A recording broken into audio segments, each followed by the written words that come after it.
La desertificación entonces no es la transformación de diversos ecosistemas en desiertos, sino la pérdida, a menudo irreparable, de las capacidades funcionales de los suelos y de los servicios ambientales que nos proveen los ecosistemas de las tierras secas. Cuando se presenta el fenómeno de la sequía, el agua es insuficiente.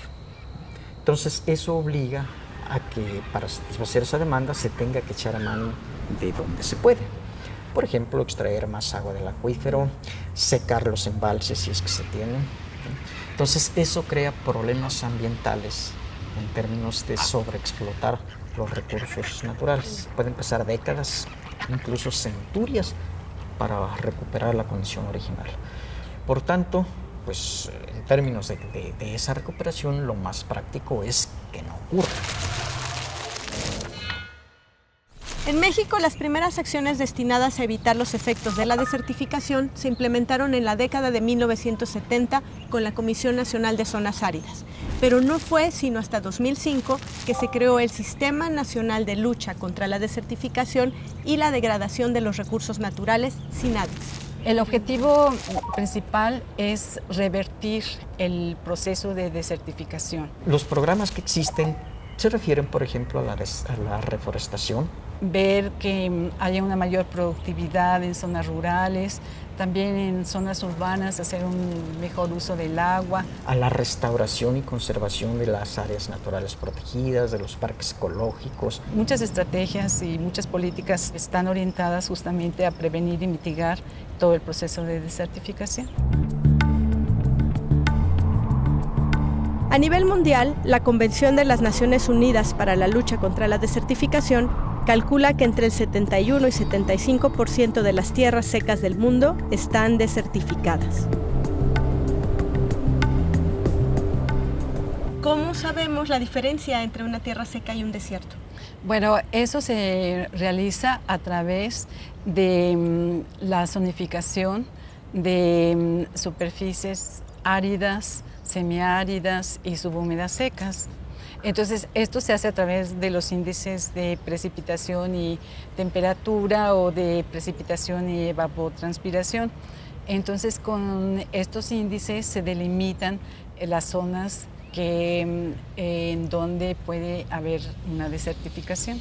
Entre los factores atmosféricos que pueden influir en la desertificación están la sequía, los huracanes, las heladas y las granizadas.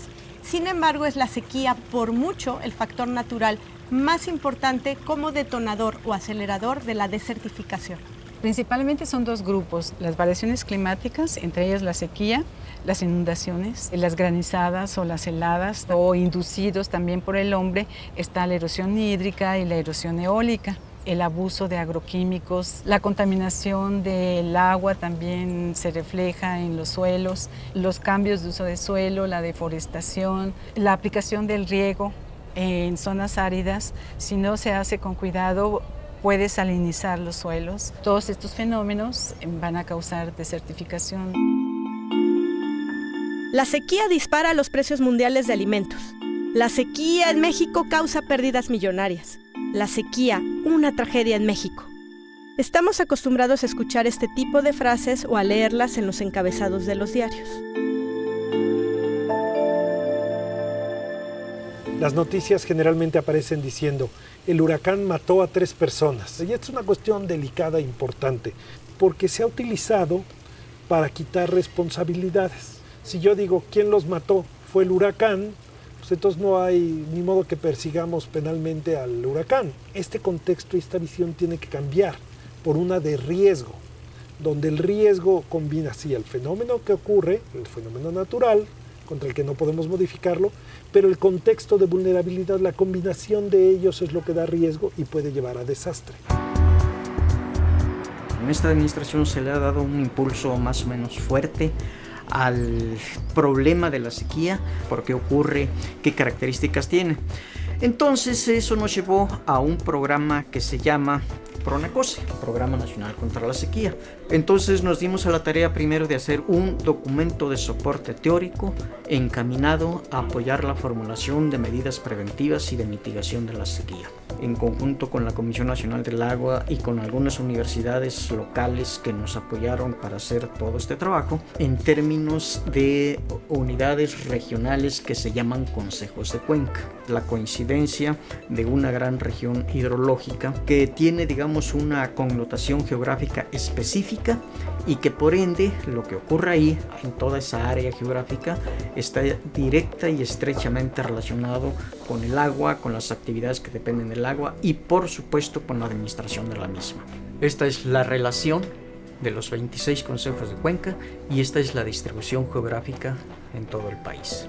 Entonces hay consejos de cuenca muy pequeños, como por ejemplo el del Valle de México, mientras que por ejemplo el del Río Bravo es un sistema sumamente complejo por la interacción con los Estados Unidos y geográficamente es el más grande, tiene alrededor del 19% de la superficie del país. México como país tiene un estatus especial en cuanto a la sequía porque 2/3 partes del país son de carácter árido o semiárido.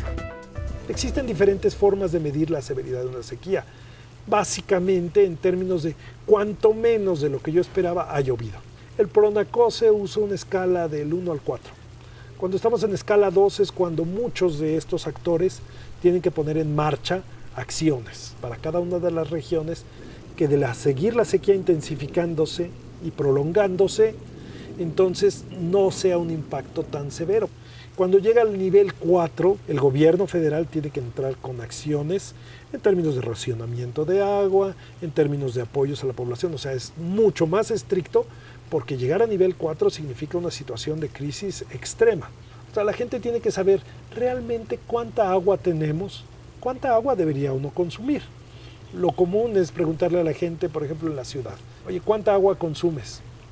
El 90% no va a tener ni idea. Y entonces dicen que la mejor época para actuar contra la sequía es cuando no la hay. En este momento tendríamos que estar empujando un programa serio de cultura del agua para que la gente se acostumbre a cada vez consumir menos. Pero el verdadero cambio vendrá cuando dejemos de culpar a la naturaleza y a los riesgos naturales sobre todo lo que nos pasa y comencemos a aceptar que los riesgos y consecuencias de las sequías son enteramente nuestra responsabilidad.